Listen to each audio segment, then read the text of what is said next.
תולדות חייו של חיים שלום שטרסברג שזורים בסיפורה של תקופה רבת הוד.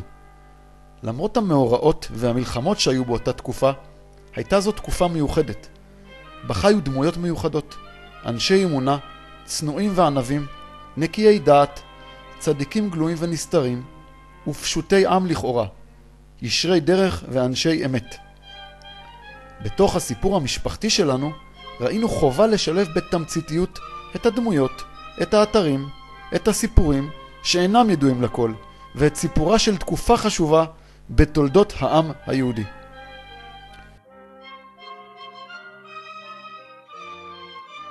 בשנת תרנ"ד, 1894, נולד בקוסוב, עיירה במזרח גליציה שבאוקראינה, אביו של חיים שלום, אברהם לייב הלוי שטרסברג, בנם של שלמה דוד זיידל ושרה אסתר. אברהם לייב היה נכדו של רבי יוסף יהודה שטרסברג, הדיין מקוסוב, שכונה בירושלים הקוסובר דיין. העיירה קוסוב שימשה במאה ה-18 כאחד ממרכזי החסידות. התגורר בתקופה הבעל שם טוב, ורב מנחם מנדל מקוסוב, שנכדו הקים את חסידות ויז'ניץ. רבי יוסף יהודה, הדיין מקוסוב, שימש בדיינות בעיירה קוסוב במשך 35 שנים. בשנת תרנ"ו, 1896, בהיותו בן 75 שנה, עלה הדיין מקוסוב לארץ ישראל. הוא התגורר בסמוך לחורבת רבי יהודה החסיד, בעיר העתיקה בירושלים. בירושלים היה ממקימי בית הדין לעדת החסידים, ושימש דיין בבית הדין עד יום מותו, בחודש חשוון תרע"א, 1910. בשנת תרנ"ז, 1897, נולדה בירושלים אמו של חיים שלום, שיינה דבורה לוינזון, ביתם של רב בן ציון לוינזון ואלתה יוכבד צירל. רב בן ציון היה תלמיד חכם שעסק בצורכי ציבור, ושימש גזבר הוועד הכללי אוצר החסד במשך 30 שנה. עצם השלטי, אני זוכר שכתבו את השלטי. הנה, כתוב ככה בסבזון ולוינזון. אתה רואה? כן. הנה, יהודה שני מכאן. באמצע. בסבזון ולוינזון. שיינה הייתה נכדתו של רבי יעקב יהודה חפץ, שהיה ממקימי שכונת מאה שערים, ומהראשונים אשר בנו את ביתם בשכונה במאה ה-19. רבי יעקב יהודה היה גבאי בבית הכנסת ישועת יעקב בשכונה, והיה אחראי על הכנת המשמורות בשכונה. רשימות הלומדים ביממה לפי חלוקה לשעות, כדי שבבית הכנסת ילמדו 24 שעות ביממה. במשפחת שטרסברג בעיירה קוסוב אירע אסון. אברהם לייב נפל בגיל 9 מחלון ביתו ושבר את שתי רגליו. באותם הימים לא היו שירותי רפואה נאותים בעיירה, והוא נותר צולע באופן קשה ונכה בשתי רגליו. גם במשפחת לוינזון בירושלים אירע אסון. שיינה דבורה התעברה בגיל 4 בשתי עיניה, עקב טיפול לקוי בדלקת עיניים בלקתה. רופא העיניים הזליף לעיניה טיפות לא נכונות והיא התעברה. אז וחלילה, וזה השפיע מיד, התחילה לצוק עיניים, ולא יכלו לעשות שום דבר. הלכו לרופאים, הרופאים הכי גדולים, וזה לא עזר שום דבר, וככה היא נשארה. אבל גם כן רואים שהזיווג מן השמיים, הרוח החיה, הכוח הנפשי שהיה לה, תמיד לעשות כאילו שלא קרה שום דבר. אברהם לייב עלה לארץ עם הוריו וארבעת אחיו בשנת תרס"ה, 1905 לערך. אביו של אברהם לייב, שלמה דוד זיידל, התגורר במאה שערים. היה יהודי צנוע, מתמיד בלימוד ומסתפק במועט. מספרים שרוב ימות השנה היה שרוי בצום, ובפרט ב40 הימים שבין חודש אלול למוצאי יום כיפור. זמן קצר לאחר עלייתו של אברהם לייב ארצה נפטרה אמו, שרה אסתר, בהיותה בת 37 בלבד. באותה תקופה מקובל היה להעביר ילדים שהתייתמו לבית יתומים. המשפחה החליטה להעביר את אברהם לייב ושלושת אחיו לבית היתומים דיסקין, ששכן באותה תקופה ברחוב הנביאים בירושלים. בדיסקין למד אברהם לייב את מלאכת השחיטה, וכן עשיית בתים לפרשיות התפילין. אברהם לייב היה בבית היתומים כ5 שנים, עד שבגר. כשיצא מבית היתומים, עבר ללמוד בישיבת 100 שערים.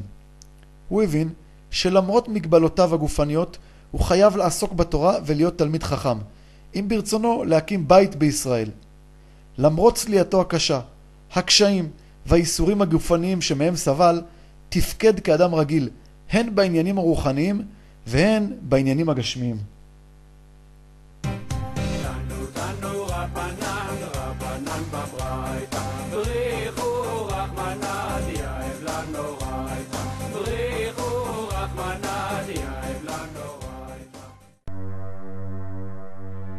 שיינה דבורה הבינה שהמשך חייה והצלחתה תלויים בכך שתתפקד כאישה רגילה. עברונה הקשה מאוד על תפקודה ועולמה חשך, אך למרות זאת לא ויתרה על לימוד התפילות והברכות והקשיבה ללימוד הגמרא של אביה עם אחיה. מספרים שמדי פעם הייתה מתערבת בסוגיה התלמודית אותה הם למדו.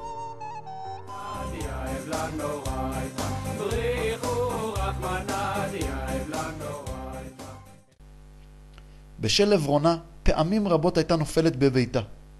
ידיה מלאו כוויות שנגרמו בשל טיפולה בפרימוס, אמצעי הבישול של אותם ימים. המגע עם הסירים הרותחים הסתיים לא פעם בכוויות, ובעת שטיפת כלי האוכל נשברו לעתים הכלים. אך היא התעקשה ולא ויתרה, למדה לבשל, לאפות, לתפור ולעזור בניהול בית הוריה כאשת חיל.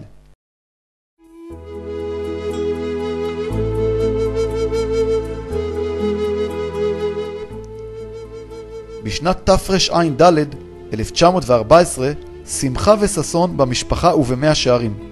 בשעה טובה הובלו לחופה אברהם לייב ושיינה. החתונה נערכה במרכז מאה שערים, ברחבה של בית הכנסת ישועת יעקב. החיים היומיומיים באותה תקופה היו קשים ביותר. התקופה, מלחמת העולם הראשונה. רעב כבד שרר בירושלים, ובעקבות כניסת הטורקים למלחמה, נותקה הארץ ממקורות האספקה בחול. נוסף לכך, מנעו הטורקים מהיהודים את קבלת כספי החלוקה, ונמנעה אספקת מזון סדירה לקהילה. רבים מהיהודים עזבו את הארץ, ומאות נפטרו מרעב וממחלות אחרות. הזוג שטרסברג, עם הביטחון והאמונה שלו, התגבר על הקשיים היומיומיים וניהל אורח חיים רגיל, וזאת למרות מגבלותיו הגופניות.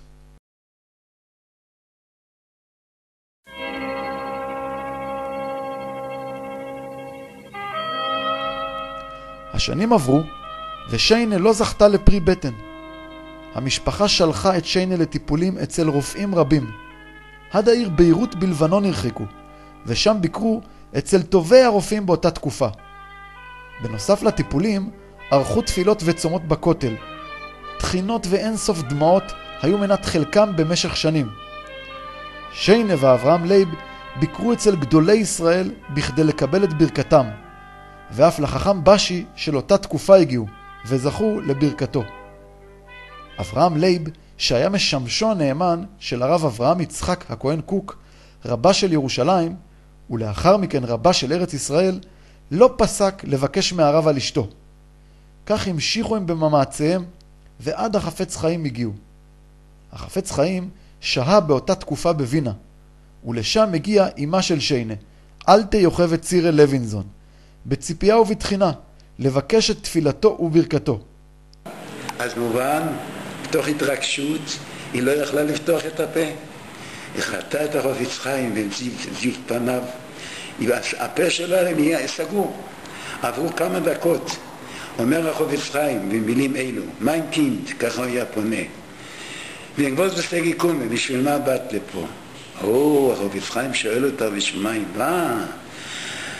היא פתחה את הפה ואמרה, הבת שלה כבר עברו 10 שנים, צדיקים, אנשים שמתנהגים בכל הפיצ'וקס, בכל ההידורים, מבקשת מהחפץ חיים שייתן ברוכה, זרע של כיומה, ויהיה המשך של הדורות. עוד פעם היה שקט. אומר החפץ חיים, Sieht oben Kinder und gute Kinder. יהיו לה ילדים ויהיו לה ילדים טובים.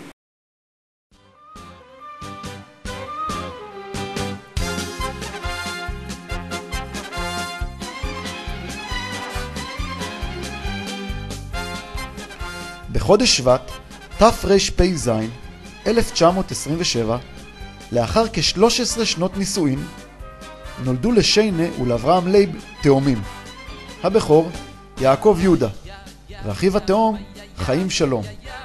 התאומים נולדו בבית החולים ביקור חולים, ועקב היותם פגים, טופלו מספר שבועות על ידי דוקטור הלנה קגן, רופאת הילדים הידועה באותם ימים.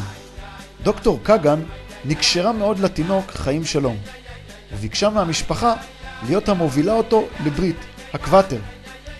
במשפחה סיכמו שהסנדק של יהודה הבכור יהיה הרב קוק, והסנדק של חיים שלום יהיה הסבא, רב בן ציון לוינזון. אך מהשמיים כנראה נקבע אחרת. הגיע יום הברית, ודוקטור קגן הגיע להיות הקוואטר של חיים שלום. דוקטור קגן הודיע שהיא ממהרת מאוד לחזור לבית החולים, ומבקשת להיות קוואטר ראשון, וכמובן של חיים שלום, כפי שביקשה. מאחר וחיים שלום הובא ראשון לברית, זכה שהרב קוק יהיה הסנדק שלו. הסנדק של יהודה הבכור היה רב בן ציון לוינזון. אברהם לייב ושיינה גידלו את התאומים במסירות אין קץ, למרות מגבלותם הגופנית. דאגו לכל מחסורם וחינכו אותם כמסורת משפחתם לאהבת תורה ויראת שמיים.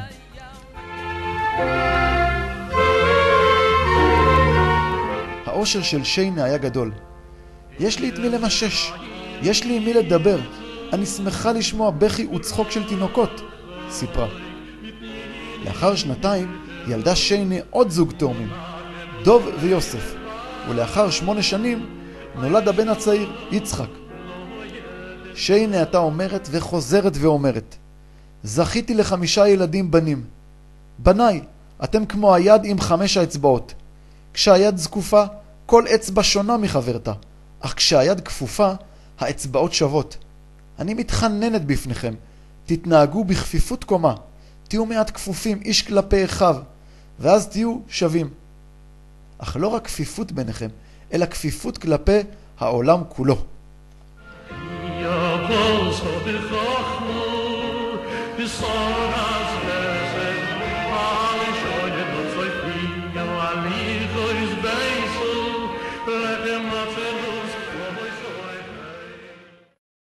אברהם לייב היה גבאי בבית הכנסת בית דוד, בית הרב קוק.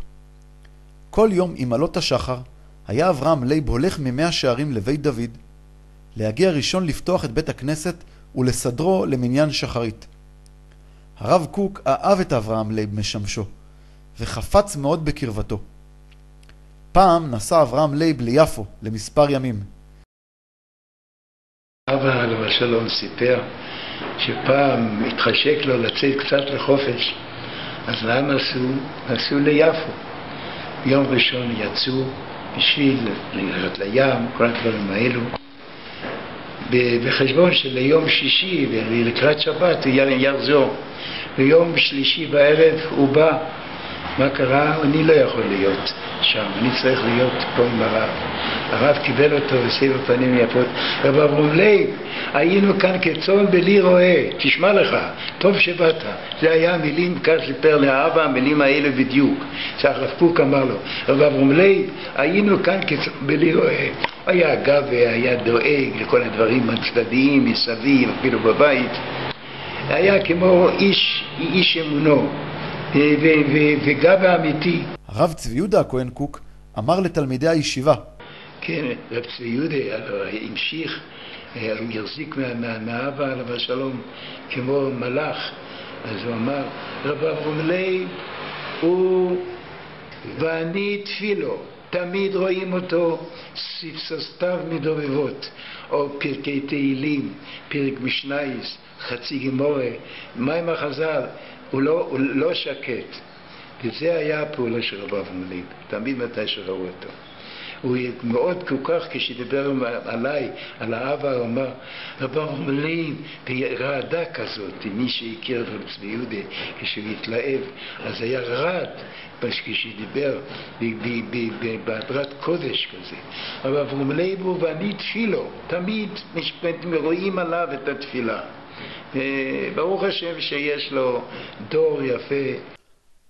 הרב שלום דוב הלברשטם, האדמו"ר מסטרופקוב, מספר על הקדיש של אברהם לייב. אבל תביא? כן, את אברהם לייב הלייב. קישר, כן. איך שהוא היה עובד, היה ישמעאל רבו, כמו שכתוב בראשית, ראשי תיבות, בכל רם תענה היה ישמעאל רבו. אז זה מה שהוא עשה. היה בוקע רקיעים. כן. ילדות במאה שערים. בגיל צעיר נשלחו חיים שלום ואחיו יהודה ללמוד תורה בחיידר של המלמד שמעון בודנשטיין בשכונת אבן יהושע הסמוכה למאה שערים, ולאחר מכן עד גיל בר המצווה למדו הם אצל המלמד חיים יהודה יעקובסון ברחוב עמוס בשכונת גאולה. את התפילות היו מחלקים בין בית הכנסת אוהל שרה, בית הכנסת תפארת בחורים והשטיבלח של מאה שערים. בשבתות היו מתפללים עם הסבא לוינזון בבית הכנסת אוהל שרה, ובנוהג זה המשיך חיים עד פטירת אמו שיינה. סיפר לנו יצחק בן ארי שטרסברג, אחיו הצעיר של חיים שלום. מה שזכור לי עם חיים, תקופות של שהיה איתו ביחד בבית, מבלי שאחרים יהיו, אפילו שאחרים גם כן היו אחרי כן, הנשארים זה היה השבתות שלו שהיה קורא תמיד לסבתא, לאמא שלנו שנדברת אצלנו ברנה, וזה לזכותו יאמר שהוא באמת התמיד בזה.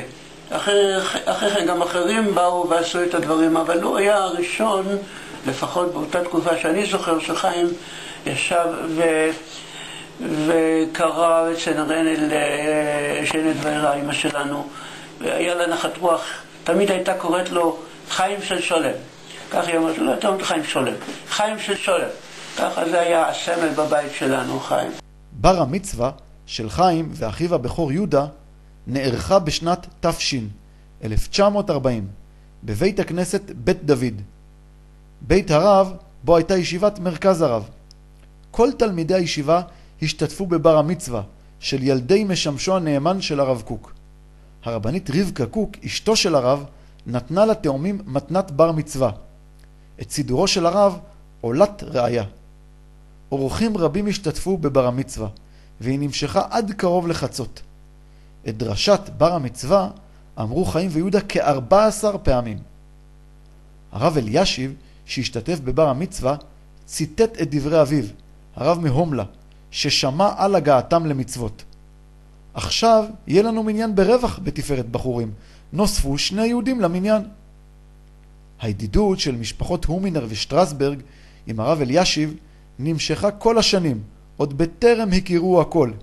הם היו מכבדים ומתייעצים איתו בעניינים שונים ושואלים אותו בהלכה. בשנת תשס"ז, 2007, כשהגיעו התאומים חיים ויהודה לגבורות, הגיעו לרב לקבל את ברכתו. באותו מעמד הזכיר להם הרב את דרשת בר המצווה שלהם מלפני 67 שנים, ואף ציטט קטעים מאותה דרשה שאמרו לפניו. לאחר בר המצווה החל חיים שלום ללמוד בישיבת עץ חיים הסמוכה לשכונת מחנה יהודה. זאת עד הגיעו לגיל 18. באותם הימים שימש כראש הישיבה הרב איסר זלמן מלצר. בין תלמידיו הקרובים של הרב איסר זלמן מלצר נמנו הרב אליעזר שח והרב שלמה זלמן אוירבך. חיים שלום רצה ללמוד מקצוע ולעבוד, ולכן למד את מקצוע ליטוש היהלומים. באותה תקופה רבים מבני הישיבה למדו את מקצוע הליטוש, ואחר כך התפרנסו ממשלוח יד זה. את המיומנות הנדרשת למדו בבית החרושת ליהלומים דיסקין, שהיה ברחוב הנביאים בירושלים. מספר אחיו יהודה. הוא רצה לעבוד יהלומים. אז יהלומים זה היה יקור מפנינים, לא יכלו להגיע. אבל הסבא אצלו אף דלת לא הייתה סגורה. הוא הכיר שהכיר את המנהל של בית חרושת היהלומים בדיסקים. הוא דיבר איתו והסביר לו והכל שצריכים להציל, צריכים לתת לו. יום מן הימים הוא בא למוישה רוזנבלום, יהודי צדיק, הוא היה לו קשר עם פישיינר, והיה מנהל בית חרושת של יהלומים בדיסקים. הוא אומר, רב אברהם לייב, יש לי בשורה טובה, תשלח את הבן שלך אליי ואני אבוא ואני אציג אותו בפני פישיימר ואני אציג אותו שהוא יתחיל לעבוד יהלומים. האבא אמר, זהו, אני המשכתי בעץ חיים, אז היה לפני הקמת המדינה. אז הוא עבד יהלומים, למד את המקצוע, הצליח די יפה, אבל היה בחור, מה הוא יעשה עם הכסף? מיד נתן את זה לאבא. אמא, את צריכה סמלה חדשה, הנה הבאתי כסף, סבא יקנה לו סמלה לכבוד החג. הוא נהנה מהכסף שלו, נהנה כל הבית. אז המצב היה קשה, ואז יהלומים היה פרוספריטי, אז הוא באמת הרוויח, עבד. בסמוך לחתונתו החל חיים לומד את מלאכת ניקור הבשר אצל רב שמואל הומינר במאה שערים, אך חותנו אליהו הומינר. בחודש אב של שנת תש"ז 1947 נערכו האירוסין של חיים ודינה שטרסברג לבית הומינר.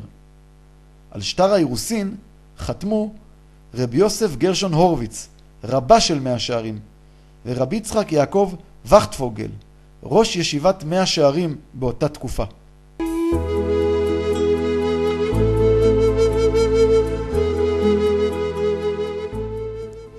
בשנת תש"ח התחתנו חיים ודינה. החתונה נערכה בחודש טבת, בבית הספר בית חינוך לבנות, שאותו ייסד וניהל הרב דוד יצחק אלטשולר בשכונת אבן יהושע. דינה למדה בבית הספר אלטשולר, ששימש באותם הימים גם לעריכת חתונות. הזוג, חיים ודינה, החל את חייו המשותפים. הוא שכר דירה ברחוב ראשית חוכמה בשכונת אחווה, הסמוכה לשכונת גאולה בירושלים. הבניין כונה באותם הימים בית גולדין, על שם בעל הבית.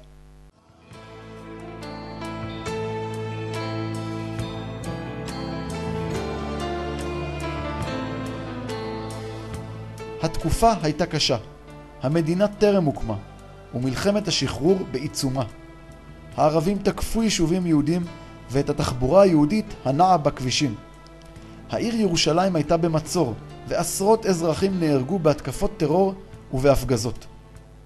גם בשכונת אחווה פגעו ההפגזות, ואף הייתה תקופה בה לא התפללו בבית הכנסת אחווה, בשל העובדה שגג המבנה היה עשוי מרעפים. בכ"ט אייר תש"ח נהרגו השכנים של חיים ודינה, אריה גולדין ואמו סוניה, השם ייקום דמם, כתוצאה מהפגזה על הבניין. 3 חודשים לאחר הנישואין, בעיצומה של מלחמת השחרור, התרחש אסון במשפחת הומינר. נחה הומינר, דודתה של דינה, אשר שימשה לה כאם מאז התייתמה דינה בגיל 3.5 מאימת צביה, נהרגה. נחה, שהייתה אם אחיה ואחיותיה של דינה, נהרגה מפגיעת כדור של צלף ערבי בשכונת בתי נייטין הסמוכה למאה שערים, כשבזרועותיה בנה התינוק פנחס, שהיה בן 11 חודשים בלבד. האסון התרחש בשבת, ט"ז אדר, מוצאי פורים תש"ח. האסון הוביל לכך שמרכז חייהם של חיים ודינה עבר למאה שערים, לבתי נייטין. דינה שהתה במשך כל הימים ובחלק ניכר מהלילות בשכונת בתי נייטין. היא ניהלה את הבית, גידלה את אחיה ואחיותיה, ילדיה של נחה, וטיפלה בהם במסירות.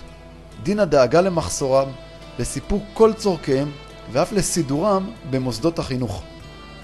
כך התגלגל משמיים שדינה החזירה לילדיה של נחה את מה שעשתה עבורה נחה, כשגידלה אותה מאז גיל 3.5 עד בגרותה. חיים אהב את אליהו הומינר, ושמח לשהות במחיצתו. למרות שהיה בעל צעיר, לא ראה בשהייה הקבועה בבתי נייטין פגיעה בפרטיותו.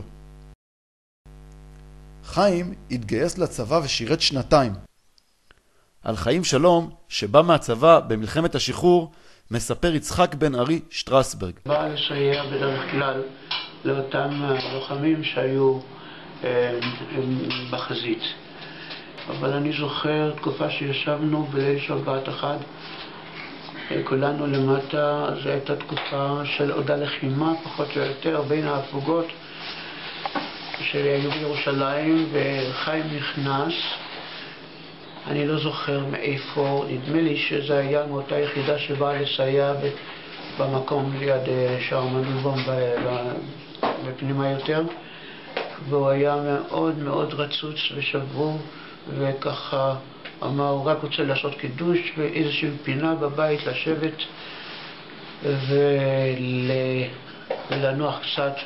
כנראה שהוא חזר מאיזו אווירה שנשחטה עליו, וכך הוא העביר את השבת אצלנו. בין שאר עיסוקיו בצבא, הוצב ביחידה של החבר'ה קדישה, שטיפלה בחללים. זכור לנו שמספר פעמים בהגיעו הביתה היה מזיל דמעה, ומספר על החוויות הקשות שעברו עליו בעבודת הקודש בעסק.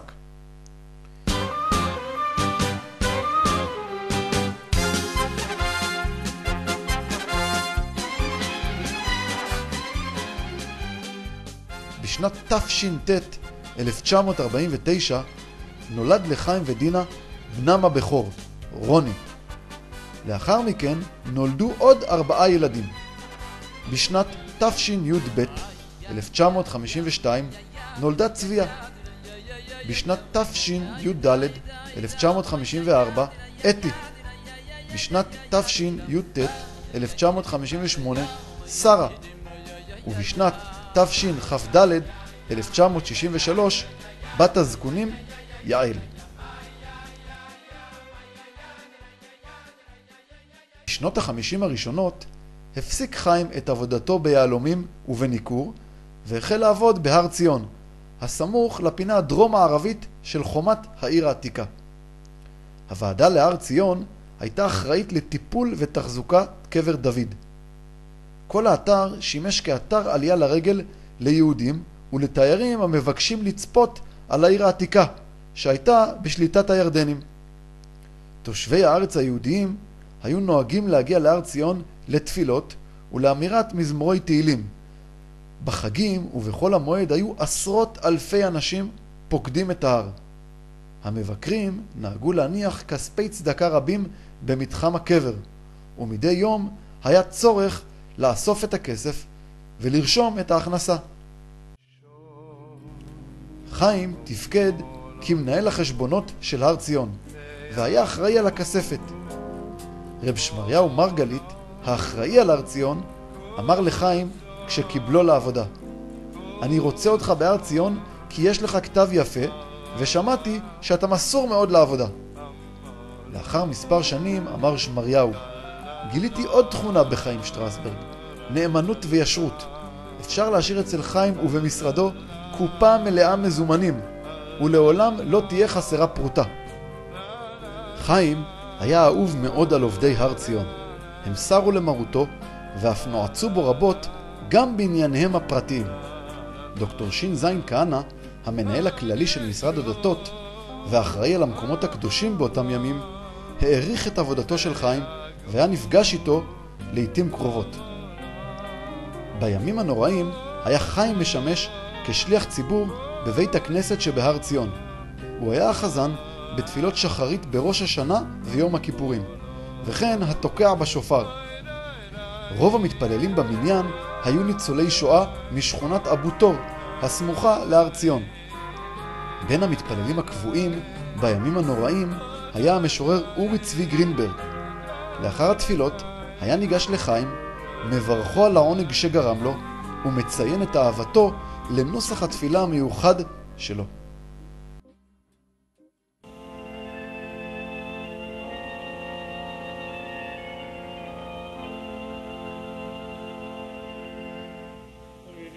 יהי רבי שמואל עצמוי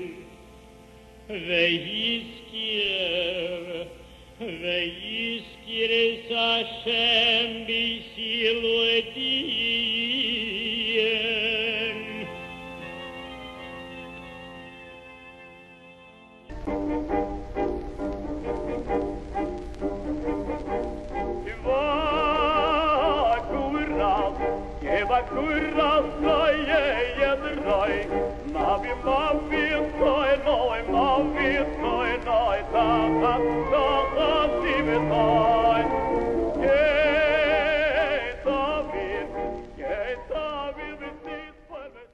חיים עבד בהר ציון עד מלחמת ששת הימים, בה שוחררה העיר העתיקה. לאחר המלחמה פסק זרם המבקרים להר ציון, ועם ישראל החל נוער לכותל. חיים עבר לעבוד במשרד הדתות, שמקום משכנו היה במגרש הרוסים בירושלים. במשרד הדתות עבד חיים במחלקת הישיבות ובמחלקת המשק. עובדים רבים במשרד ציינו באותה תקופה את יחסו הרציני לעבודה ואת מסירותו בביצוע המטלות שהיו באחריותו. המנהלים במשרד הביאו את ניקיון הכפיים של חיים, נאמנותו והדרך בה ניהל את סדר יומו במשרד כדוגמה לכל העובדים, ודרשו מהם לנהוג כמוהו. הממונים במשרד סמכו על עבודתו ורצו שישאר בתפקידו. כשלא קודם לתפקידים בכירים במשרד, הצטער על כך מאוד ואף ראה בכך קיפוח. למרות עובדה זו לא נפגעה עבודתו ומסירותו לתפקידים שהוטלו עליו.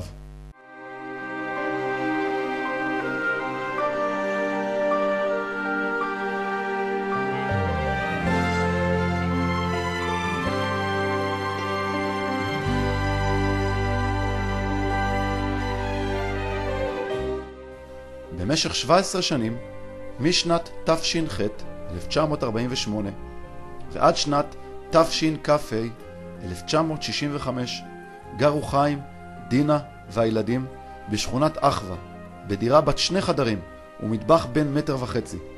השירותים והאמבטיה היו משותפים לשכנים והיו ממוקמים מחוץ לדירה בחצר, במרחק 10 מטרים מהדירה. רק לאחר כ10 שנים נבנו שירותים צמודים לדירה. החיים באותה תקופה היו קשים. בארץ הייתה תקופת צנע, והיה מחסור גדול במוצרים בסיסיים. המשכורת החודשית של חיים הייתה זעומה. חיים ודינה לא התלוננו, חסכו מפיתם עבור הילדים. גם על הביגוד הנאה לילדיהם הקפידו מאוד, ולא זכור שנחוגו החגים ללא מלבוש חדש שנקנה לילדים. כל ימות השבוע בשעות הבוקר, לפני יציאת הילדים מהבית למוסדות החינוך, הייתה נעשית בדיקה. הילדים לא עזבו את הבית, אלא לאחר שלבשו בגדים נקיים ומגועצים ועברו תסרוקת. תיקי האוכל היו עם מגבת ומפית נקיים ומקופלים, והתיק נקי מפירורים ומשאריות המזון של יום האתמול. כשבגרו הילדים והלכו לבתי הספר, היו הילקוטים מסודרים, וכל הספרים והמחברות חייבים היו להיות עטופים. חיים ודינה הקפידו על עזרה לילדים בעשיית שיעורי הבית, ובחזרה עם הילדים על חומר הלימוד. מול הבית של חיים בשכונת אחווה היה בית כנסת אחווה, בו התפלל ושימש כרב הרב צבי פסח פרנק. הרב פרנק היה ממייסדי בית הדין של הפרושים בירושלים, ממייסדי הרבנות הראשית יחד עם הרב קוק ורבה של ירושלים. בצעירותו כונה הרב פרנק העילוי מטלז, והיה לומד ימים כלילות בבית הכנסת אוהל שרה במאה שערים. הרב פרנק פעל רבות לחיזוק היישוב היהודי, ועסק בשכנוע גדולי ישראל לעלות לארץ ישראל.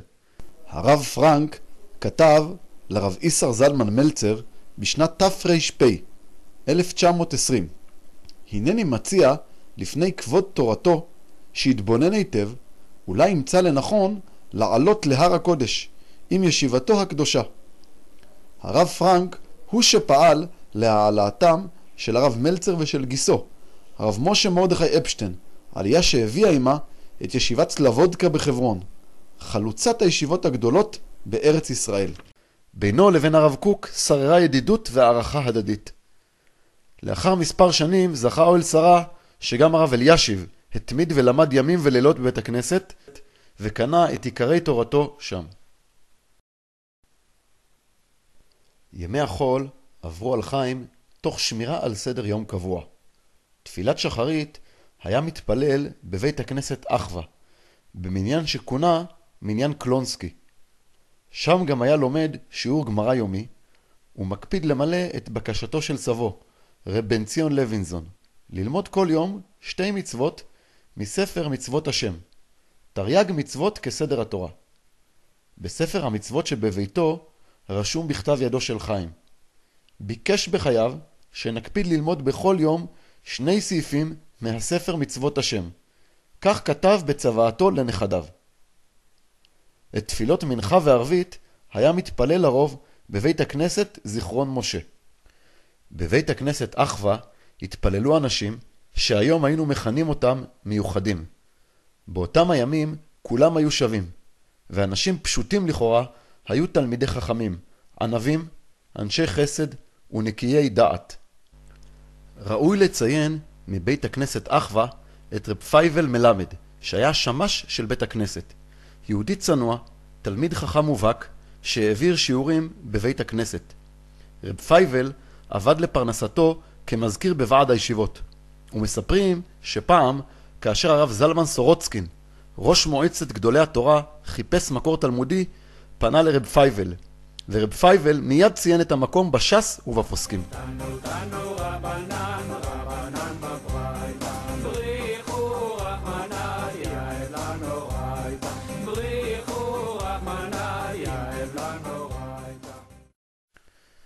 לאחר תפילת הבוקר היה חיים הולך קבוע למכולת השכונתית ומביא את המצרכים השוטפים של אותם הימים.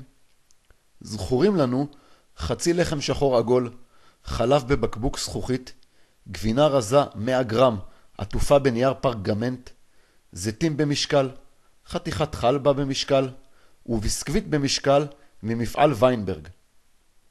השכנים בבניין הדירות חיו בידידות רבה.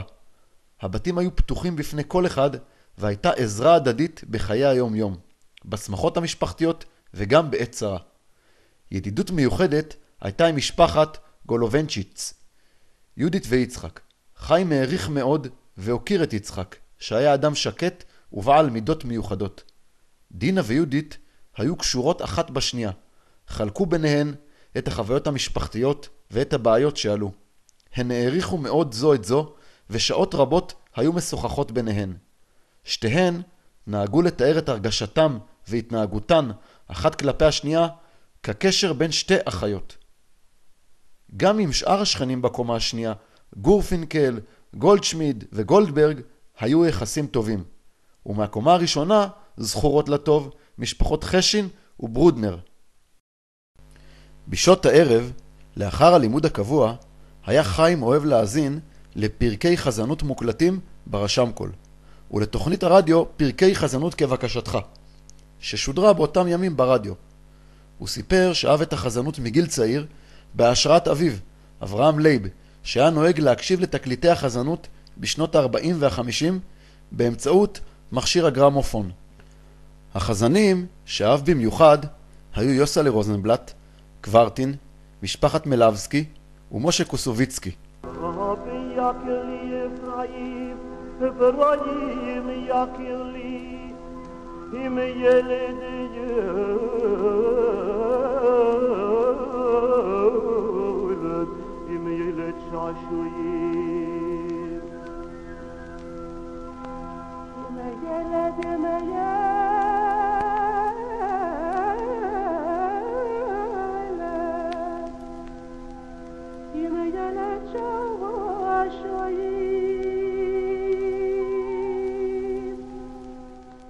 התקליטים באותם הימים היו מכילים פרק חזנות אחד בכל צד של התקליט. בשמחות, חגים ואירועים מיוחדים היה חיים אוהב להתחזן ולהשמיע קטע חזנות.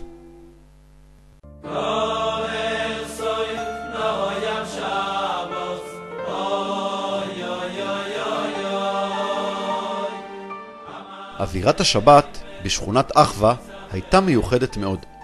הצפירה עם כניסת השבת שבקעה מהמקווה בבתי אורנשטיין הסמוכים לשכונה, בגדי השבת המיוחדים של הילדים, שהיו מכובסים ומגוהצים, שולחן השבת עם המפה הלבנה, הצחורה, גביע הכסף הממורק ומפית החלות הרקומה להפליא, כשמתחתיה מונחות החלות של מאפיות אביחיל או לנדנר.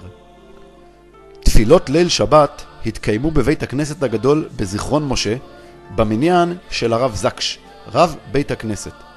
לאחר סעודת ליל השבת חזר חיים לבית הכנסת, לדרשה השבועית של הדרשן הירושלמי המפורסם רב שלום שוודרון בענייני הפרשה. את תפילות הבוקר של שבת, שחרית ומוסף, הקפיד חיים להתפלל בבית הכנסת אוהל שרה במאה שערים, בו התפללו באופן קבוע סבו רב בן ציון ואימו שיינה. רב בית הכנסת היה הרב יצחק יעקב וכטפגל. לאחר התפילה היה נהוג על ידי כל קרובי המשפחה שבסביבה ללכת לביתה של שיינה, לערוך קידוש ולטעום מהקוגל שהייתה שיינה מכינה. שיינה הייתה נוהגת לברך את חיים שלום על תפילותיו כשליח ציבור, והייתה אוהבת לחזור ולדקלם קטעים מנוסח התפילה המיוחד של חיים.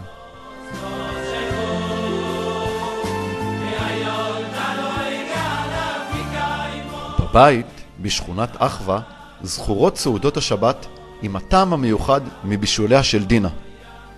הגפילטה פיש הגדולים עם הטעם הבלתי נשכח היו שם דבר במשפחה, ולעיתים קרובות הייתה דינה מבשלת ומחלקת דגים לקרובי המשפחה. עוגת השטרודל, שכל מי שטעם אותה פעם אחת לא שכח את טעמה המיוחד והנפלא.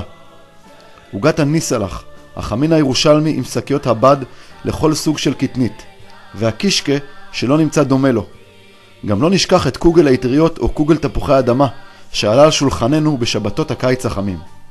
בזכות כל אלה היה חיים חוזר ואומר מדי שבת: אני מרגיש בסעודת השבת בביתי טוב יותר ממלון 5 כוכבים. הזמירות בסעודות השבת היו שילוב של הזמירות שהביא חיים מבית הוריו ושל הזמירות שהביאה דינה מבית אביה, אליהו הומינר. לעתים היה חיים שר את הזמירות פעמיים, פעם בלחן הומינר ופעם בלחן שטרסברג. הוא הקפיד שהילדים הצטרפו אליו, וכבר בגיל צעיר ידעו הילדים בעל פה את זמירות השבת. דינה אהבה אף היא את זמירות השבת והייתה מצטרפת לשרים. מנוחה ושמחה אור ליהודים, יום שבתון, יום מחמדי, יזכו לראות בנים ובני בנים, עוסקים בתורה ובמצוות, על ישראל שלום. חיים גם אהב להעלות על שולחן השבת את שירי שלמה קרליבך, ובעיקר קטעי חזנות מהחזנים שאהב לשמוע.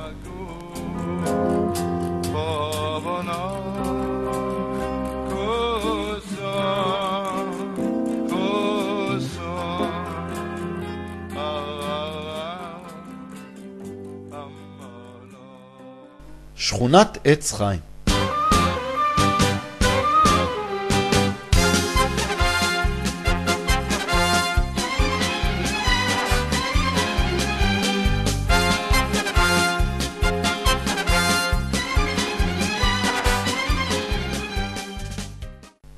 המשפחה גדלה והתרחבה, והדירה בת 2 החדרים בשכונת אחווה הייתה צרה מלהכיל את 7 הנפשות. חיים ודינה החליטו בשנת תשכ"ה 1965 לעבור משכונת אחווה לדירה בשכונת עץ חיים, בכניסה לירושלים. הם גרו בדירה ששימשה את מגורי הרב יחיאל מיכל טוקצ'ינסקי, ראש מוסדות עץ חיים ועורך הלוח השנתי לארץ ישראל, למנהגי אשכנז. גם הרב טוקצ'ינסקי היה מדידיו של הרב קוק. הרב גר בדירה בשכונת עץ חיים עד יום מותו בשנת תשט"ו, 1955. האווירה בשכונה באותם הימים הייתה רגועה ושלווה, מעין פינת חמד בתוך הרעש וההמולה של הכניסה לעיר. משפחות ירושלמיות ותיקות התגוררו בשכונה. בבית הכנסת שבשכונה נערכו תפילות 3 פעמים ביום, ובנוסף התקיים בו שיעור יומי קבוע.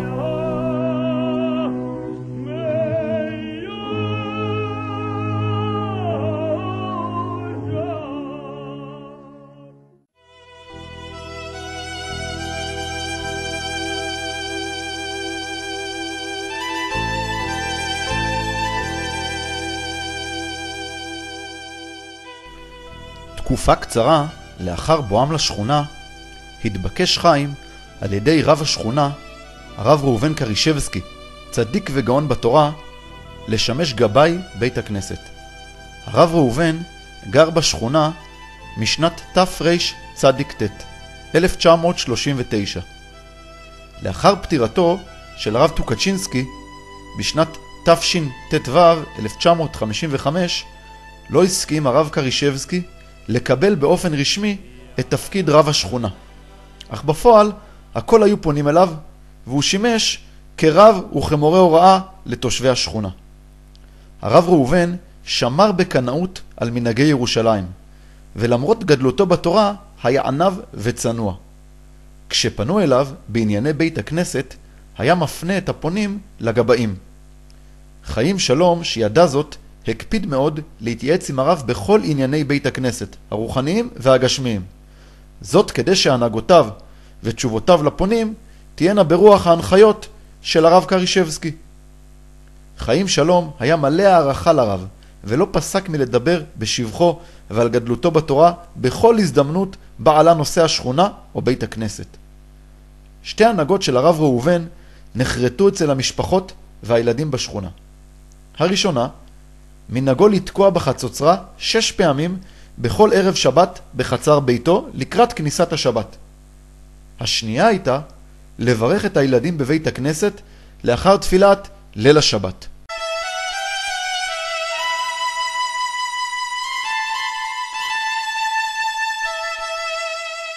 במשך 45 שנים שימש חיים גבאי בית הכנסת.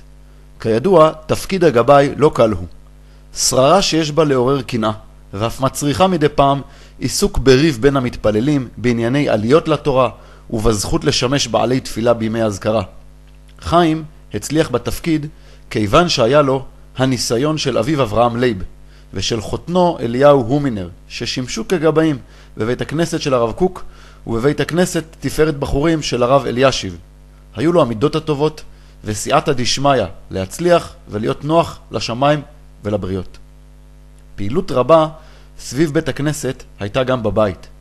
הבית היה פתוח בכל שעות היום למתפללים, שהיו מגיעים למטרות שונות, כמו לשלם את חובם לנדרים, לתרום נדבות, להתייעץ עם חיים בענייני הנצחות, לבקשת סיוע לארגונים ולתיאום שמחות.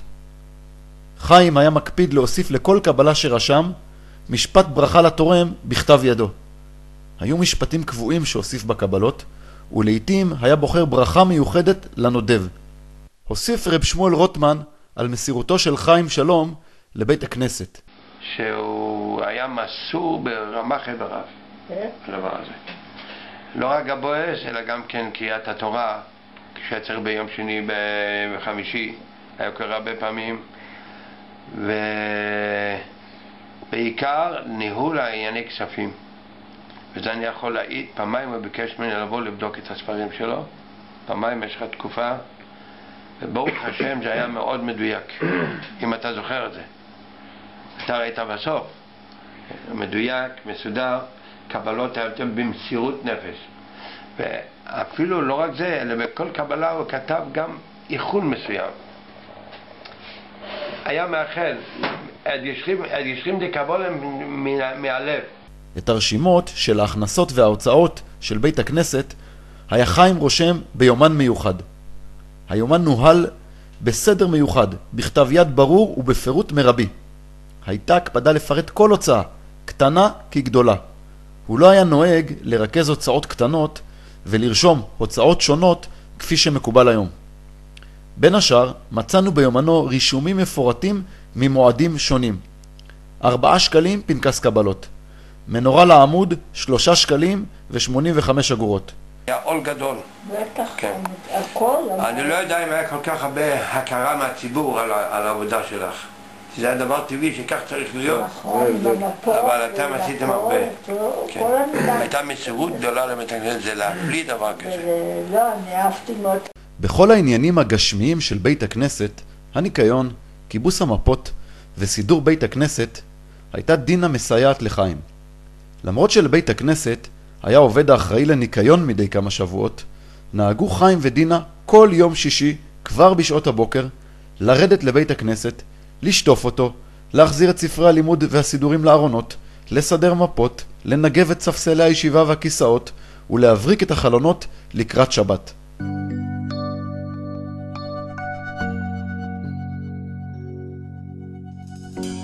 איש חיים נמצא ורחוק מפנינים מכרה בוטח בו לבנו ושלום לא יחזור איש חיים נמצא ורחוק מפנינים. עליהם ועל שכמותם נאמרה המשנה באבות פרק ב' וכל העמלים עם הציבור יהיו עמלים עמהם לשם שמיים, שזכות אבותם מסעייתן וצדקתן עומדת לעד. בשנות ה-70 של המאה הקודמת החלו משפחות ותיקות לעזוב את שכונת עץ חיים. מניין התפילה בימי החול פסק, וגם השיעור בדף היומי. רק בשבתות ובימים טובים היו מתקיימות תפילות בבית הכנסת. חיים שלום החל להתפלל בימות החול בבית הכנסת שערי ירושלים, בשכונת קריית משה. הרב של בית הכנסת הוא הרב שלום דוב הלברשטם, האדמו"ר מסטרופקוב. בשיעור היומי בדף גמרא שמתקיים עד היום בבית הכנסת, היה חיים משתתף באופן קבוע. סיפר עליו האדמו"ר מסטרופקוב. יש לו זכות גדולה לגר. שייף איל, שייף נופיק, ממש הפני הלכת. כן. אומרים שתשובה זה ראשי תיבות 5 פסוקים, וזה ממש מה שהוא היה. תשובה זה תמים תהיה מה שמלוקח. כן. שין שיביתי השם לנגדי תמיד. ו' ואהבת לרעך כמוך. ב' בכל דרכיך דאהו. התפני הלכת לוקח. וזה ממש גילם את המושג שלו.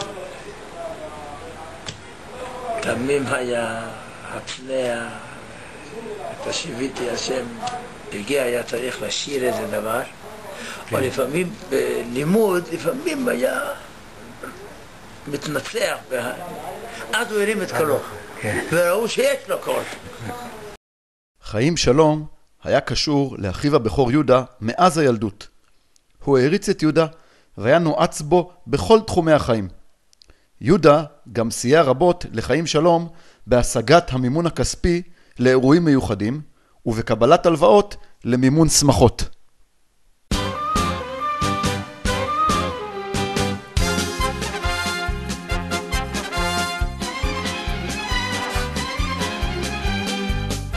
חמשת ילדיהם של חיים ודינה בגרו והגיעו לפרקם. בשנת תשל"ג 1972 התחתן הבכור רוני עם מלכה לבית פינדלינג. זכתה המשפחה והרב אלישיב ערך את החופה. בכך המשיך הרב את המסורת שבכל חתונה במשפחתו של אליהו אומינר, הגבאי המסור של תפארת בחורים, הוא נוכח. בשנת תשל"ו 1975 התחתנה צביה עם יצחק בורובסקי. בשנת תשל"ח 1978 התחתנה אתי עם זאב סגל. בשנת תשל"ט 1979 התחתנה שרה עם שמואל כהן. ובשנת תשמ"ד 1984 התחתנה יעל עם יעקב בורנשטיין. חיים ודינה התרגשו מאוד לקראת חתונות חמשת ילדיהם, והשתדלו מאוד לסייע כמידת יכולתם לחתונות הילדים. לקראת החתונות לקח חיים הלוואות מגמחים, ומדי חודש במשך מספר שנים היה מחזיר את ההלוואה. בביתו היה לו יומן מיוחד, בו רשם את תאריך ההלוואה, ומדי חודש רשם את סכום ההחזר לגמח. שבועות מספר לפני החתונות היה הבית מלא התרגשות והתרחשות, סביב השמחה המתקרבת. את ההזמנות לחתונות היו מחלקים לכל מכר, לעתים כפול ממספר המוזמנים המתוכנן. דירת חיים ודינה בשכונת עץ חיים הייתה סמוכה לתחנה המרכזית בכניסה לירושלים. בשל כך שימשה קרובי משפחה וידידים למפגש בביתם של השטרסברגים ולתאומי פגישות שונים. גם מצרכים, חבילות, דברי דואר היו מובאים לבית בכניסה לעיר, ששימש כתחנת מעבר עד בוא הנמען. הצייר חסיד חב"ד, ברוך נחשון, שהכיר את חיים עוד מתקופת עבודתו בהר ציון, היה מתארח בבית בעץ חיים בשנות ה-70 בדרכו למרכז הארץ או בחזרתו לביתו בחברון. יום אחד יצאתי להסתובב שם בהר ציון וראיתי חנות גדולה לתיירות של אלה שהגיעו להר. שם ניגש אליי בן אדם שהיה כנראה אחראי שם, אני לא יודע בדיוק מה תפקידו. הוא הציג את עצמו, שאלתי באדיבות, באמת אדיבות ירושלמית כזאת, בשפה כזאת, מאוד תרבותית, יהודית אמיתית כזאת, ירושלמית. שאלתי מאיפה אתה וככה, ואמרתי, אני גר בקריית ארבע שם. אז הוא אומר, אתה מכיר את רונילה? אז אמרתי, מי זה רונילה? אז הוא אמר, שטרסברגר. אז אמרתי, ודאי, שכן וככה. אז הוא ככה שם את היד על הלב וככה בענווה, הוא אומר, זה בן שלי. אמרתי, תגיד, אתה בן טוב, ברוך השם. היה שם שני בניינים, אל תשליחנו לעת זקנה, ורוח קודשך אל תיקח ממנו. היו שם אקליפטוסים גדולים בין 100 שנה שם בכניסה לירושלים. אז הייתי צריך משהו להעביר, לאחסן לאיזה זמן במקום לטלטל. אז רוני אמר לי שיש שם שכונה קטנה מאוד מיוחדת שנקראת עץ חיים, ושם בקומה השנייה, במדרגות, במרפסת, שם גרים ההורים. קיבלו אותי בסביבת פנים יפות מאוד ובאדיבות רבה, ואני חושב שזה היה מספר פעמים, לא רק פעם אחת, ומאוד נהניתי מהכנסת האורחים.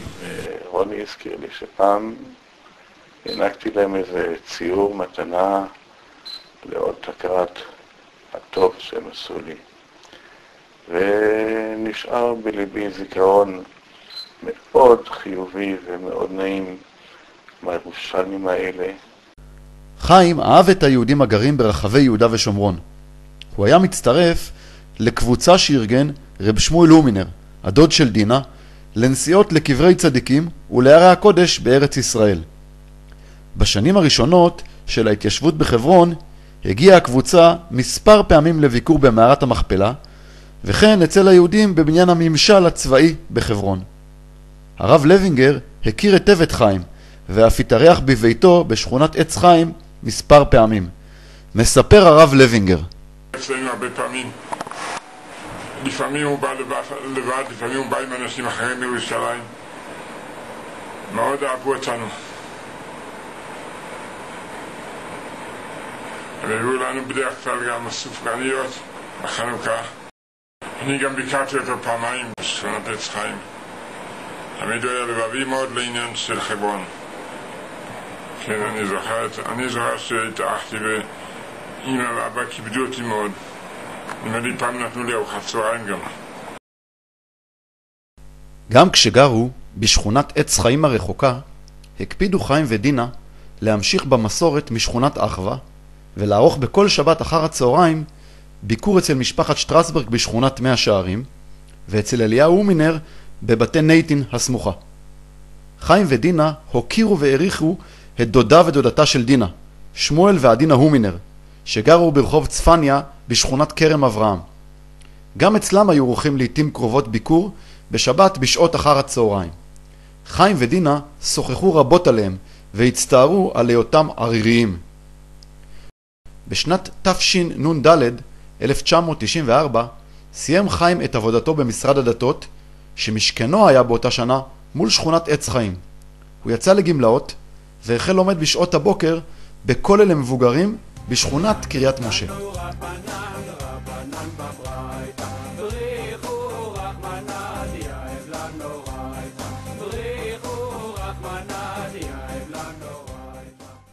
חיים היה אחראי על הקניות בבית. בשעות אחר הצהריים ובימי שישי ערך את קניות המזון בשוק מחנה יהודה. את הביגוד וכלי הבית שהיו נחוצים היה קונה בחנויות שברחוב מלכי ישראל, בשכונת גאולה.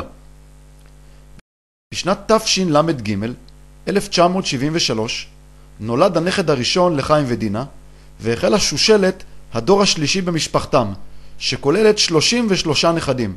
את כולם זכו הם לראות ולהכיר.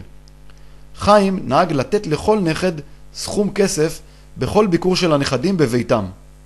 חיים ודינה ביקשו מכל אחד מהילדים להרבות בביקורים בביתם, כדי שיוכלו ליהנות מנכדיהם.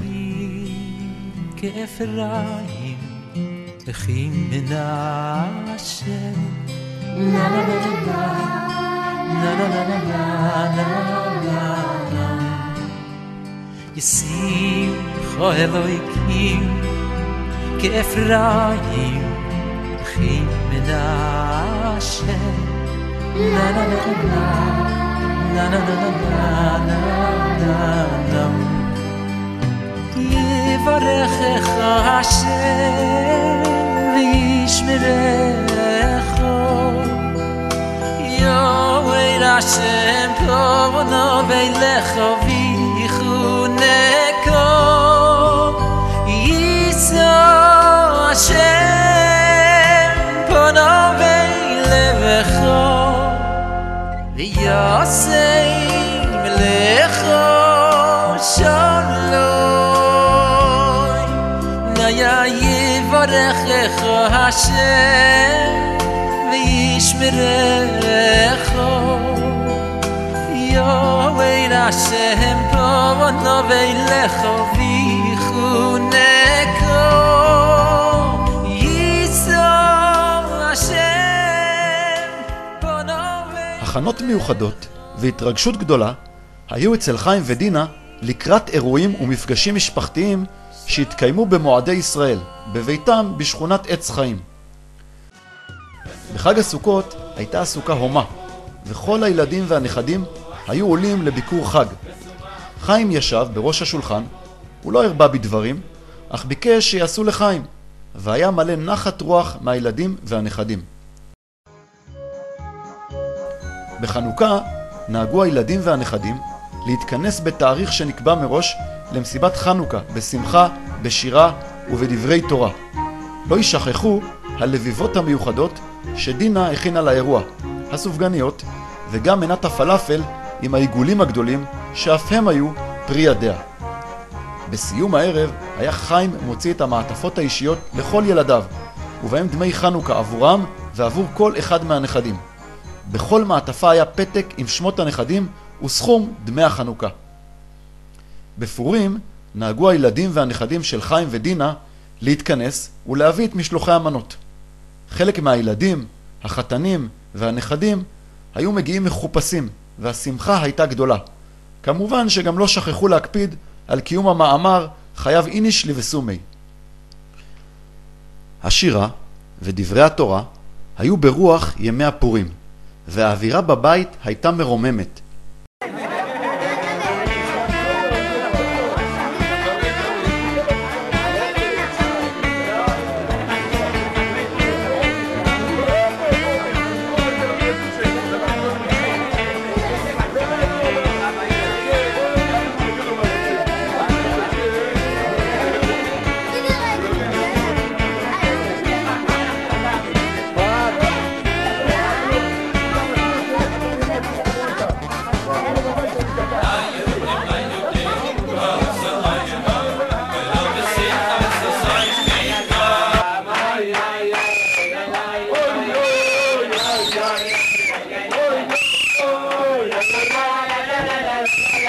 יש חומרה גדולה, הוא אמר יש חומרה, להגיד גם אמור אמר. מה פתאום אסור? יש איש אסור. סעלה מותר. סעלה מה אין לי סעלה? נתרני אומר אתה שומע מה כתוב? אני שאלתי העדים עושה לך תשמע טוב. אף אחד לא היה יוצא מהבית לפני שקיבל את משלוח המנות שהוכן מראש על ידי חיים ודינה. במשלוח המנות היו בין השאר 3 פריטים קבועים: יין אדום, ברנדי 777 וקופסת קפה נמס. גם הנכדים זכו לקבל משלוח מנות אישי. ההכנות לחג הפסח החלו בבית השטרסברגים כבר לאחר החנוכה. דינה החלה בסידור הארונות, וכל הבגדים היו יוצאים מהארונות לעברור. את כל הכלים בבית, גם כלים נקיים שבארונות המטבח, היו מוציאים ומקרצפים. גם על כיבוס הווילונות מכל חדרי הבית לא ויתרו. במידת הצורך היו מסיידים וצובעים את הדירה לקראת החג. את הקניות לחג הפסח היה חיים עורך לבד, ללא רכב וללא הזמנת משלוח הביתה.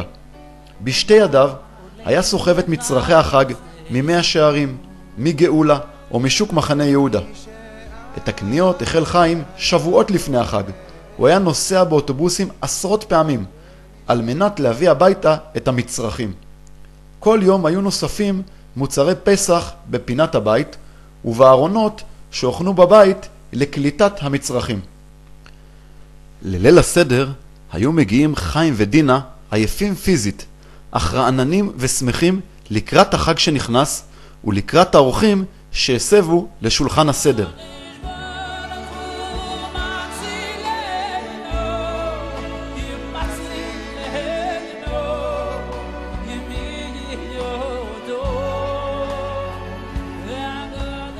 את ההגדה היו אומרים בנוסח בית אבא, וקטעים ממנה היו שרים במנגינות המיוחדות לליל הסדר. הילדים והנכדים מציינים לטובה את המאכלים המיוחדים שדינה הכינה לחג, ובעיקר את החרוסת, את העוגות מקמח מצה בסיר פלא, את הקניידלח הגדולים ואת החזרת המכונה חריין. בחג השבועות היו נוהגים חיים ודינה לצאת משכונת עץ חיים כשעה וחצי לפני עלות השחר, להתפלל בבית הכנסת של הרב אלישיב במאה שערים, ומשם היו ממשיכים עם הרב לתפילת המוסף בכותל המערבי.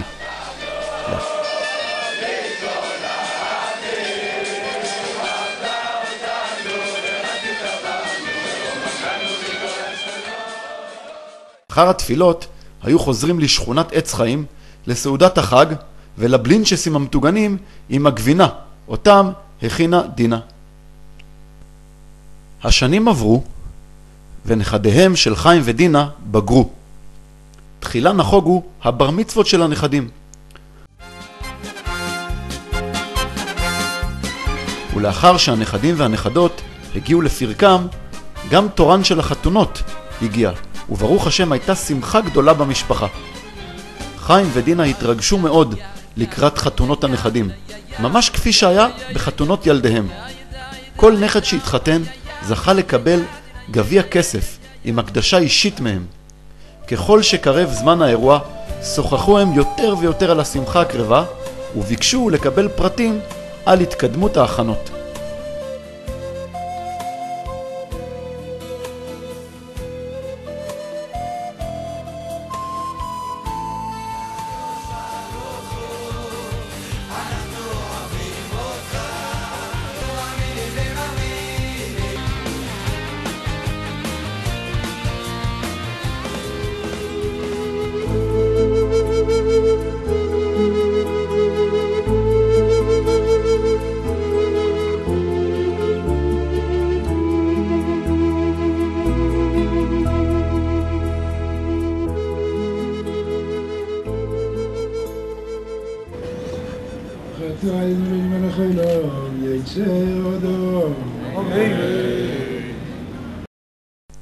חיים כידוע לא הרבה לדבר, אך כאשר שאלו אותו על ילדיו, נכדיו וניניו, אמר שיש לו נחת רוח מהם, שהם ממשיכי המסורת של המשפחה. וזכני לגדר בונים ובני בונים חכמים ונבוינים אוי הווי אשר יראה אלוהים אנשי אמס זרע קודש בהשם והקים וזכני לגדר בונים ובני בונים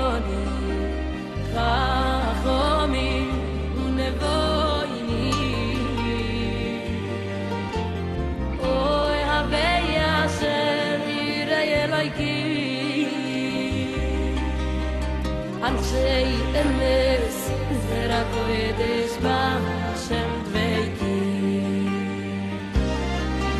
Umeil yidasai ilam Batira uv'masim tivim Ubechal meleches avoida zaboireh Umeil yidasai ilam Batira uv'masim tivim Ubechal meleches avoida zaboireh Umeil yidasai ilam Batira uv'masim tivim Ubechal meleches avoida zaboireh Umeil yidasai ilam Batira uv'masim tivim Ubechal meleches avoida zaboireh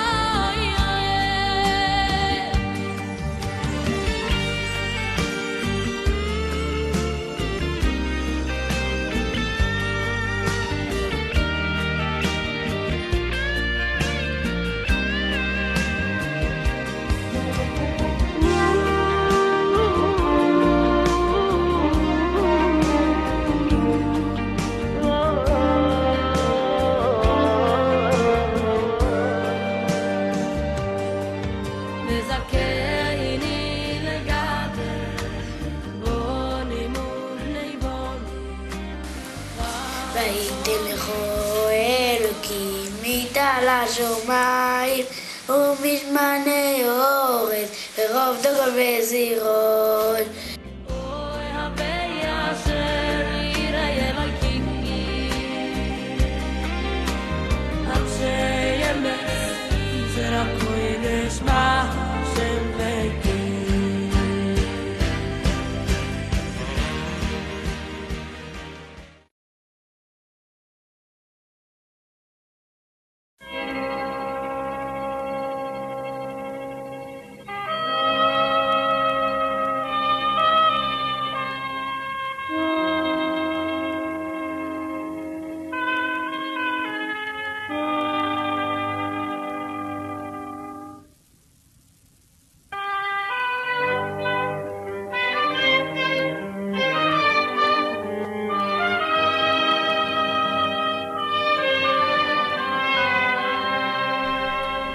בשנת תשס"ו, 2006, חלה חיים והמשיך לתפקד באופן חלקי.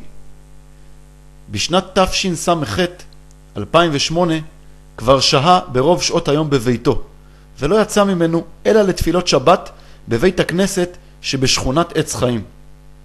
גם בתקופה זו לא ויתר על ניהול הכספים ורישום הקבלות של בית הכנסת.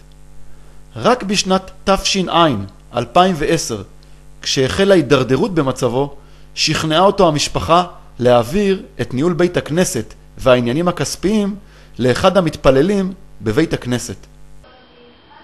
מזמור לדוד, אדינו מלכו בו אלך ומשכון בהקודשך. הולך תמים ופועל צדק ודובר אמס בלבבוי. לא ירוגע ללשונוי, לא עשו לרעהו רעו, וחרפו לו נושא על קרובוי. נבזה בעיניו, נמאס את יראה עדינוי, יכבד נשבע לאורו ולא יאמר. כספו לא נתן בנשך ושור אדונוקי לא ילקח. עושה אלה לא ימות לא ילקח. חיים מצטער מאוד, וקשה היה לו להשלים עם המצב, שלאחר כ-45 שנה של מסירות ודאגה יומיומית לענייני הציבור ולבית הכנסת בעץ חיים, הסתיימה התקופה, ותם פרק חשוב בחייו. הוא ביקש שלפחות יושאר לו בבית צרור מפתחות של ארון הקודש ובית הכנסת. גם בחודשים האחרונים לפני פטירתו, כשמצבו כבר היה קשה, נהג מדי פעם בימי החול לרדת לבית הכנסת, להתפלל ביחידות את תפילת השחרית, ולראות האם בית הכנסת מטופל ומתוחזק כבימים עברו. בחג הסוכות תשע"א 2010 זכה לשבת מעט בסוכה עם בני המשפחה והנכדים שהגיעו לביקור חג. הנינות נוגה שלזינגר וחגית קרויזר, אשרי כל ירא השם. אשרי כל ירא אדוני ההולך בדרכיו. יגיע כפיך כי תאכל, אשריך וטוב לך. אשתך כגפן פוריה, ברכת ברכתך. ונחו כשתילי זיתים סביב לשולחן אחו, הנה חי חן יבורה גבר אדינו, ברכו אדינו מציון, הוא רואה בטוב ירושלים, כל ימי חייך הוא רואה בונים ובנכו שלום על ישראל. ביום י"ב חשוון תשע"א אושפז חיים בבית החולים שערי צדק. בתקופה זו סבל בשקט איסורים רבים, והמבקרים שהגיעו לא ידעו עד כמה סבל. עוד הוסיף וסיפר לנו יצחק בן ארי שטרסברג על חיים שלום הסמל בבית. כי חיים היה יותר איש הבית. הוא לא היה הולך לבית הכנסת, היה הולך ללמוד, היה כל הדברים האחרים. אבל בשעות הזמן הפנויות הוא היה יותר איש בית, זאת אומרת נער או בוגר שיושב בבית, ומצא תמיד או למד או שר, או אני זוכר, אם אני זוכר, בכל מוצאי שבת זה היה כמו חוק ולא יעבור, הוא היה עושה את ההבדלה, כי אבא שלנו היה בא יותר מאוחר מבית הכנסת, וחיים היה עושה את ההבדלה, והיינו יושבים ביחד. אני לא יכול לשכוח את השירה שלו של אמר השם ליעקב לאחר מכן, וכל הפזמונים של מוצאי שבת, שזה לפעמים לקח כמעט 3/4 שעה עד שעה. במוצאי שבת, פרשת תולדות, עם נטילת הנשמה היתרה, נטלה גם נשמתו לגנזי מרומים. חיים נפטר במוצאי שבת קודש, א' דראש חודש כסלו תשע"א, בשעה 10:15, בן 83 ו10 חודשים היה במותו.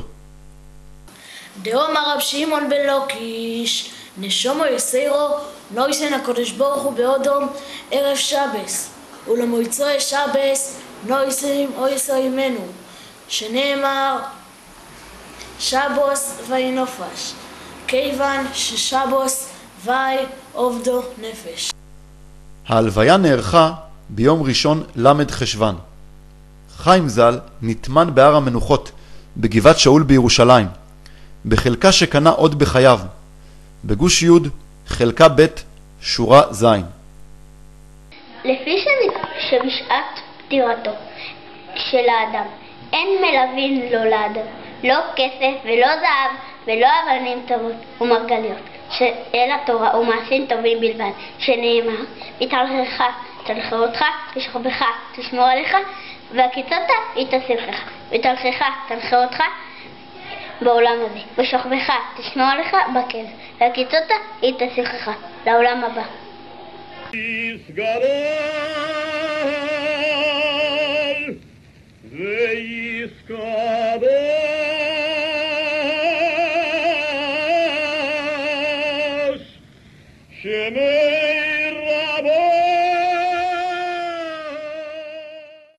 בימי השבעה, מלבד הקרובים, באו גם ידידים וחברים מכל תחנות חייו, על מנת לנחם את המשפחה. המנחמים הזכירו וסיפרו כל אחד על תקופת היכרותם עם חיים והמשפחה. הם סיפרו על משפחתנו, משפחה ירושלמית שורשית, והוסיפו סיפורים על התקופה המיוחדת שהוצגה כאן. הם ציינו במיוחד את היותו ישר, תמים דרך, ירא שמיים, העוסק בצורכי ציבור באמונה. אני מאמין באמונה שלמה שתהיה תחיית המתים ויציאה לרצון מאת הבורא יתברך שמו, ותעלה זכרו לעד ולעד תרצחים.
Yeah.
38 ימים לאחר פטירתו של חיים שלום ז"ל, נולד הנין ה-59, בנם הבכור של נכדתו מיכל ובעלה ישראל פקטר. הוא נולד ביום ז' טבת תשע"א. ביום השמיני ללידתו, י"ד טבת תשע"א, זכה להיכנס לבריתו של אברהם אבינו, ושמו בישראל חיים שלום נרו יאיר. זכתה משפחת פקטר להנציח ראשונה את שמו של אבינו חיים שלום ז"ל. הנין ה-60 לחיים ודינה, אורי חיים שטרסברג, נולד בכ"ד אדר א' תשע"א. הנין ה-61, יונתן בורובסקי, בנם של אברהם ותמר בורובסקי, נולד ביום כ"ד בתמוז תשע"א. ואני דוד בריתי אותם אמר אדוני רוחי אשר עליך וברך אשר שמתי בפיך לא ימושו מפיך ומפי דרכך ומפי דרכך אמר אדוני מעתה ואדוני.